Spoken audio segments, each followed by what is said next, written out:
Hi, I'm Jimmy Norris with ElkHuntersGuide.com. Today I'd like you to take a little trip with me in your mind. Imagine that you've topped out over a ridge and you look down and you see a nice bull down below. You take into account the wind and the terrain and you put a good stalk on it. You get within distance and you make a good shot. He doesn't go far and you have a bull on the ground. So you walk up to him and after a few high fives and a prayer of thanks, you look at him and you think, crap, this thing is huge. Now what do I do? You know you got to get him off the mountain, but you also know there's no way you're going to grab the antlers and drag him like a whitetail. So what do? Well, obviously you need to be prepared before this moment, and that's what I want to talk about today. The first thing you're going to have to do is you're going to have to break the animal down into manageable pieces. Now there's several videos online that show you how to do it, so I'm not going to talk about that today.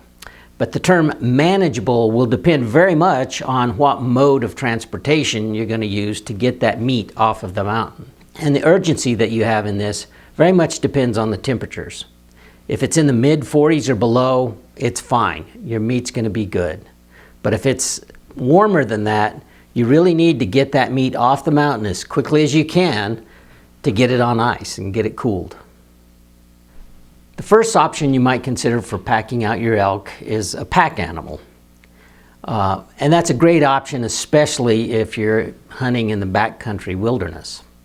Now, if you're planning on bringing your own animals, be aware that if your animals aren't used to climbing in the mountains and aren't used to altitude, then they might struggle just as a human might. And also, if they've never packed meat out before, the smell of an elk being loaded on their back can really spook them. I know from firsthand experience it can get pretty western when you have a horse that doesn't want a dead elk on its back. Now, if you're hiring somebody to pack your elk out, then make sure you make your plans well in advance. You can't expect to call somebody at the last minute and have them come up and pack you out. The outfitters that do that kind of thing are usually very busy during hunting season, guiding elk hunters. Another option for getting your elk off the mountain is simply a motor vehicle, whether it's a truck or a ATV, UTV, a Jeep. There's lots of roads on some of the public lands, and so you may be able to get very close to your downed animal. Be aware of the roads in your area, though. Some of them are really only usable by four-wheel drive, and some of them are even tough at that. So you may need a Jeep or a ATV to be able to get up some of these roads. Some public land agencies allow you to drive off the road to retrieve downed game, but make sure you check with that public land agency before you assume that. You may not be able to drive right to the elk, but get close to it. So use a topo map to plan your route off the mountain with some other method to get to the nearest road. One good option for getting off the mountain is with closed roads. A lot of time there's old logging roads or something like that that actually are a pretty good way to get in and out with a load with some of the other methods I'll talk about. Another good option for packing your meat off the mountain is a game cart. It's really a good option, especially if you are following an old road or an established trail. And you can carry a lot more on a game cart than you can carry on your back. Capacities for game carts range from 500 to 750 pounds. However, be careful when you're loading it up that you don't load it up too heavy, because obviously the heavier it is, the harder it's going to be to pull, especially over rough terrain. And if the terrain is too rocky or there's too many ups and downs, a game cart may not even be a good option. The final option you have for packing meat off the mountain is a frame pack. Now you see pictures all the time of guys with their frame pack and their meat strapped to it and their antler strapped to it, and it looks really cool. But this is by far the hardest way to get your meat off the mountain. So if you have any of the other options, I'd recommend that you use those. But sometimes this is your only option. And so you need to be prepared for it. Now, if you're gonna pack it out on your back on a frame pack, then you really need to debone the meat so you're not packing out all that extra weight of the bone.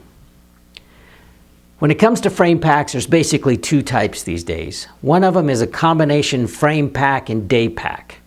And one of the reasons this is a really good option is after you get your animal down, then you can load up a load of meat right then and there and pack it out on your first trip.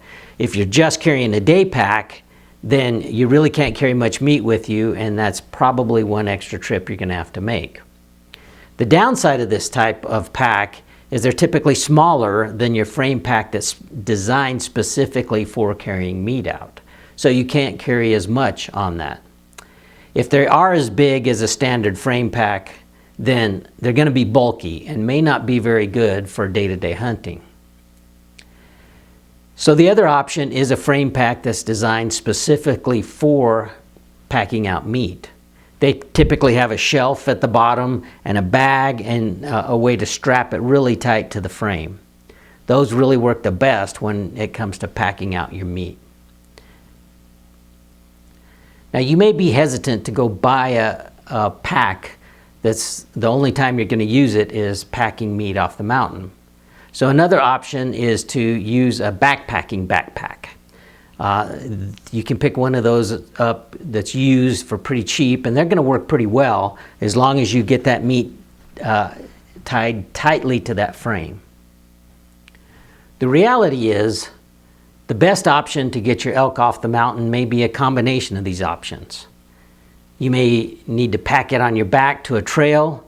From there you can use a game cart to get it to your vehicle, whatever it takes to get that elk off the mountain in the event that you're blessed enough to have downed an elk. The bottom line is you need to be prepared before elk season ever starts, so that when that happens and you see that huge elk on the ground, you don't have to panic because you've already planned for it and you can figure out how to get it off the mountain. Well, I hope on your next elk hunting trip that you're blessed enough to be able to harvest an elk. And if you are, then I hope you're prepared to pack that meat off the mountain. And I hope this video has been helpful for you in making that plan. Has it been? Do you agree with me? Do you disagree with me? Whatever, scroll down to the bottom and leave me a comment. I really do appreciate the feedback. And if you're not there already, go to my website at elkhuntersguide.com and check it out. There's lots of elk hunting tips available for you there. Until next time, shoot straight.